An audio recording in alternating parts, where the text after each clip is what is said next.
Educational creativity চ্যানেলে সকলকে স্বাগত। আপনারা জানেন যে এসএসসিকে কেন্দ্র করে যে চাকরি বাতিল হয়েছে 26,000, সেখানে যোগ্য শিক্ষক শিক্ষিকার পক্ষ থেকে সুপ্রিম কোর্টের বর্তমান বিচারপতির কাছে স্মারকলিপি প্রদান করা হয়েছে।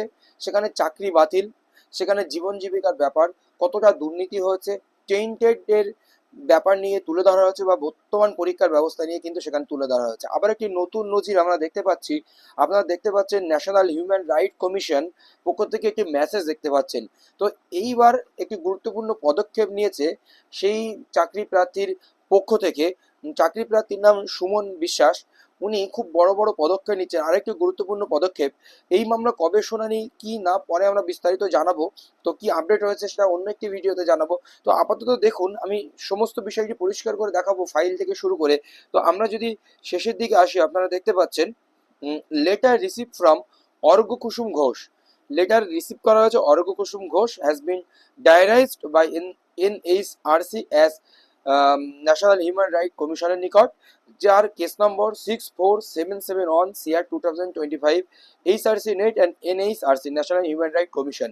তো ন্যাশনাল হিউম্যান রাইট কমিশনের কাছে মামলা করা হয়েছে, যাকে বলা হচ্ছে, যার ডায়েরি নম্বর 6477 তো এই মামলাগুলোর শুনানি কিভাবে কি হয় না হয় সেটা আমরা বিস্তারিত পরবর্তী ভিডিওতে আপনাদেরকে জানাবো। এবার আমরা যে কেস ফাইলটি রয়েছে সেটা সম্পর্কে আমরা একটু জেনে নেব। চলুন আমরা দেখে নিই। দেখুন দেখুন ন্যাশনাল হিউম্যান রাইটস কমিশনের কাছে যে কেস ফাইলটি করা হয়েছে সেই কেস ফাইল এখানে আমরা শো করছি www.ncrc.nic.in। এটা এখানে দেওয়া রয়েছে। ব্লক সি, জিপিও কমপ্লেক্স ইত্যাদি ইত্যাদি এখানে দেওয়া রয়েছে। এছাড়াও আপনারা দেখতে পাচ্ছেন এখানে এই ফাইলের ডায়েরি নম্বর বা কেস নম্বরও এখানে কিন্তু শো করছে। এইগুলো যে ডায়েরি নম্বর আপনাদেরকে আমি দেখিয়েছি, সেই ডায়েরি নম্বর এখানে ফেললেই কিন্তু এটা পূর্ণাঙ্গ একটি ফাইল হয়ে যাচ্ছে। এটা হচ্ছে কেস ফাইল মানবাধিকার কমিশনের নিকট। এসএসসি যারা যোগ্য চাকরি প্রার্থী, চাকরি বাতিল হয়েছে তাদের পক্ষ থেকে মানবাধিকার কমিশনের কাছে এই ফাইলটি করা হচ্ছে। এবার এই মামলার স্ট্যাটাস কবে শুনানি হয়েছে বিস্তারিত আপনারা অন্য কোনো অবশ্যই আপনাদের অন্য কোনো ভিডিওতে জানাবো। কিন্তু তার আগে আমরা একটু জেনে নেব এই যে বিষয়টি, কোন বিষয় এখানে রয়েছে, কোন বিষয়টি এখানে উত্থাপন করা রয়েছে। Intimation of corruption perpetrated by the West Bengal school service commission as well as the government of West Bengal. যেখানে বলা হয়েছে যে স্পেশাল লিভ পিটিশন, এখানে 30 এপ্রিল 2025 যে অর্ডারটি হয়েছিল, সেখানে যারা যারা বঞ্চিত হয়েছে, যারা teaching staff, non teaching staff, এছাড়াও যারা ওয়েট লিস্টেড ক্যান্ডিডেট আছে, এরকম ধরনের একাধিক ক্যান্ডিডেট কিন্তু এখানে বঞ্চিত রয়েছে, বা ডিজার্ভিং ক্যান্ডিডেট যারা এমপ্যানেলড হয়নি তারা সবাই এখানে বঞ্চিত হয়েছে। তাদের দায়িত্ব আমাদের বর্তমান মানে মুখ্যমন্ত্রী মমতা ব্যানার্জি নিয়েছেন, কিন্তু তিনি সেই দায়িত্বটি সঠিকভাবে সম্পন্ন করছেন না, তাদের দেখছেন না বিষয়টি। এখানে এত বঞ্চিত থাকা সত্ত্বেও সেই দিকে মনোনিবেশ করছেন না, এই বিষয়টি এখানে মোটামুটিভাবে একটু তুলে ধরা হয়েছে। At the present, there is hardly any department of the state administration not take so corruption. It is very regretted and saddening in truth that in totally 25 and SC. তো যাই হোক, এখানে এমন কোনো দপ্তর নেই যে এই মানে পশ্চিমবঙ্গে যে সেখানে দুর্নীতি নেই, মানে দুর্নীতি অবশ্যই আছে। It can undeniably be said that uttermost certainly that there are number of tainted candidates who have been appointed by means of the institutionalized systematic fraud. এখানে প্রাতিষ্ঠানিক বা সিস্টেমেটিক ফ্রড করা হয়েছে। এখানে অনেক টেন্টেড ক্যান্ডিডেট কিন্তু এখানে রয়েছে।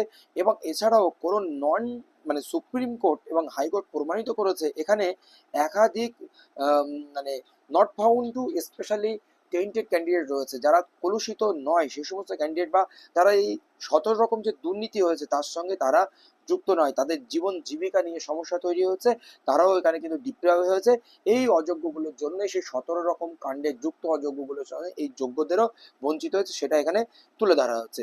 And egregious violation and malfeasance a part of the SSC. The state government, in the fact that circumstances the undertaken have veritably been compromised due to malafide and authority and concern to cover up all the illegality involved, they have been victimized by the reason of the SSC endeavor to save at any cost only those candidates who have evidently been proved tainted. যারা প্রমাণিত হয়েছে, চাক্ষুষ প্রমাণিত হয়েছে যারা tainted হিসাবে, তাদেরকে by means বা বাই হুক অ্যান্ড ক্রুক যে কোনো প্রক্রিয়ায় তাদেরকে যে কোনো পরিস্থিতিতে মানে রাজ্য সরকার তাদেরকে বাঁচাতে চাইছে।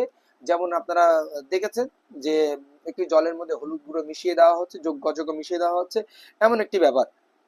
তো এই বিষয়টা এখানে উঠে আসে। Even after the cancellation of the panel and en bloc, no such punitive measures have yet been taken against tainted candidate. এখন যারা টেন্টেড ক্যান্ডিডেট রয়েছে তাদের কোনো শাস্তিমূলক ব্যবস্থা তাদের বিরুদ্ধে এখনো নেওয়া হয়নি, এবং যে পরীক্ষাটি হবে সেখানে টেন্টেডরা যে বাতিল হবে, তারা পরীক্ষাটি দেবে না, সেটাও কিন্তু এখানে উল্লেখযোগ্যভাবে দেওয়া নেই সেই নোটিফিকেশনে। এই সমস্ত বিষয় তারা মানে পরিলক্ষিত হয়েছে, এবং তারা যদি আবারও এই ফ্রেশ রিক্রুটমেন্টে বসে তাহলে কিন্তু আবার দুর্নীতি হওয়ার এখানে চান্স আছে বা তাদের বসানো হচ্ছে। এছাড়াও এখানে বলা হচ্ছে যে এখানে যে added to the declared vacancy notified in 2016, reinforcing an unjustifiable amalgamation of fresh and candidate who are per the verdict of the honorable Supreme Court and not specially founded, যেখানে নট স্পেশালি ফাউন্ডেড ক্যান্ডিডেট রয়েছে তাদের সঙ্গে declared ভ্যাকান্সিতে যারা fresh candidate রয়েছে তাদেরকে মিলেমিশে দেওয়া হচ্ছে, তাতে যাতে দুর্নীতিটা বেশি করতে পারে। এখানে যারা মানে ফ্রেশ মানে যারা চাকরি পেয়েছিল, চাকরি বঞ্চিত হয়েছে, তারা কিন্তু দুর্নীতির আবার শিকার হতে পারে, এটাই কিন্তু এখানে বারবার তুলে ধরা হচ্ছে বিভিন্ন জায়গায়। তো এই হচ্ছে বিষয়। তো এখানে we all hope that you will take a kind notice for your concern and to the needful at your earliest convenience. যাই হোক, এই সমস্ত বিষয়ে আপনি নোটিস দেবেন বা এই সমস্ত ব্যবস্থার সমস্যার সমাধান করবেন।